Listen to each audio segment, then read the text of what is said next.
People do that today? Are there still African traditions that do that today? Yes, sir. Yes, very much so.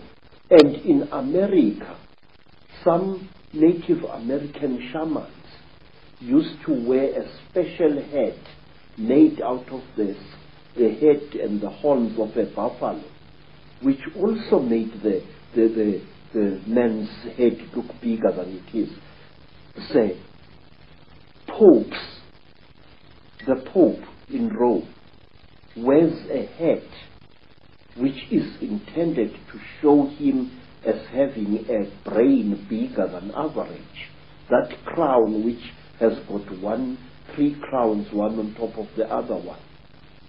And now, bishops, especially in the Greek Orthodox Church, they wear crowns like that. And the Tsar of Russia, one of the Tsars, wore a bulbous crown which was in two sections, which made his head bigger than it really was.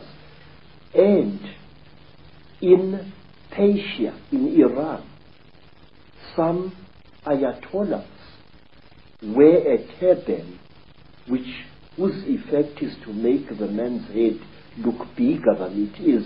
So does a Sikh.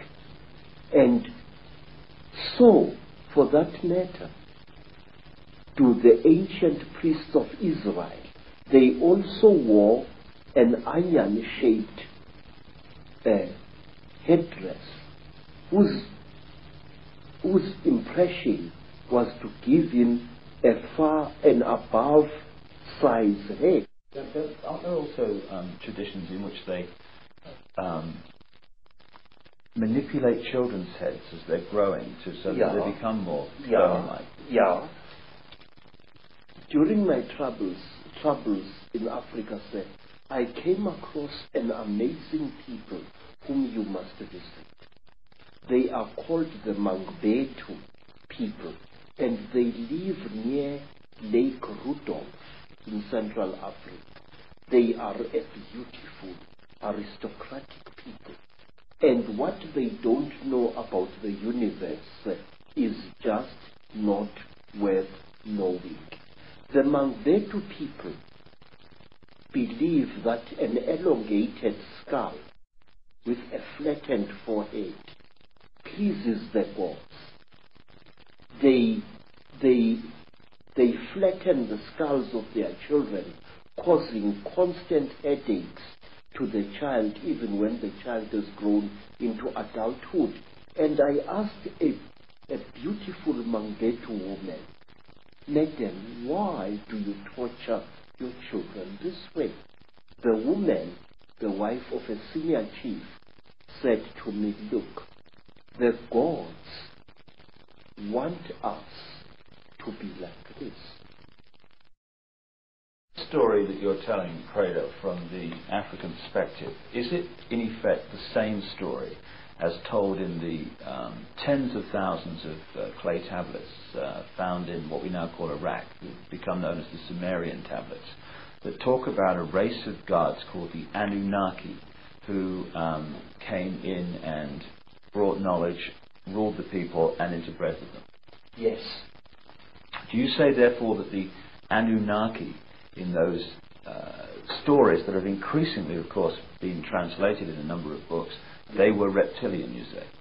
Sir, all I do know is this, that here in South Africa, amongst the Xhosa people, amongst the Zulu people, there are beings who are very revered even now, and they are called Amanuna or Amanono. Amanono is Zulu, Amanuna is Xhosa. Now these beings are godlike beings, we are told. They can change their faces.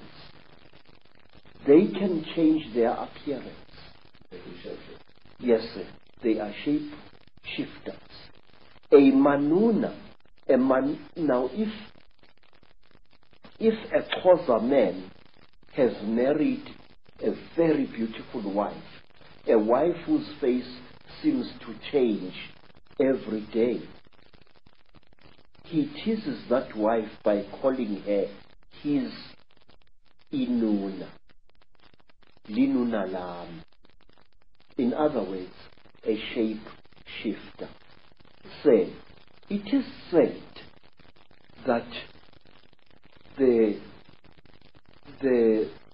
people who are closest to the hearts of the Manuna gods are women.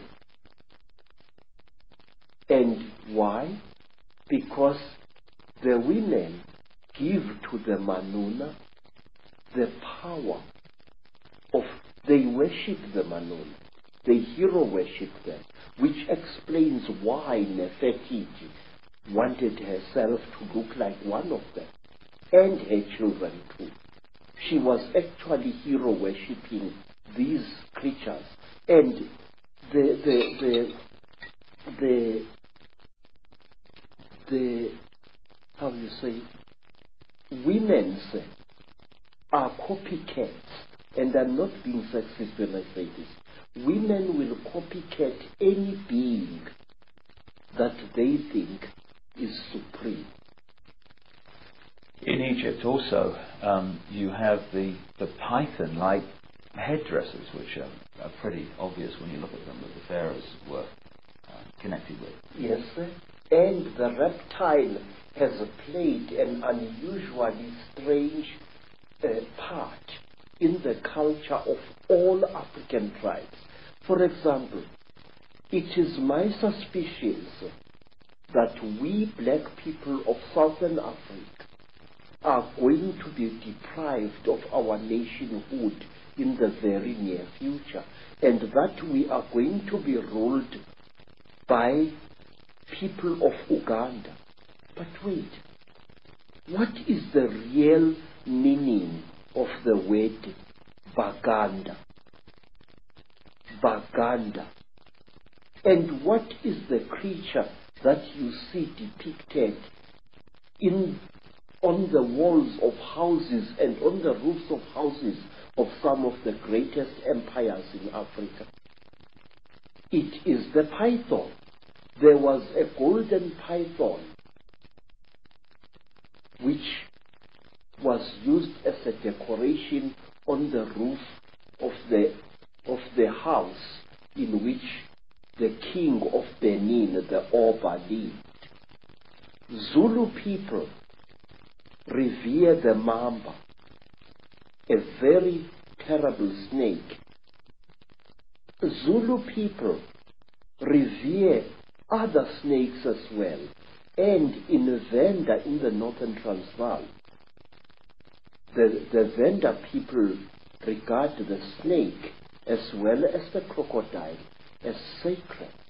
And they, even today, their girls dance at initiation, a long, rather sinuous dance representing the movements of a python. And they call that dance the Domba dance. And Domba is the ancient name for a female python.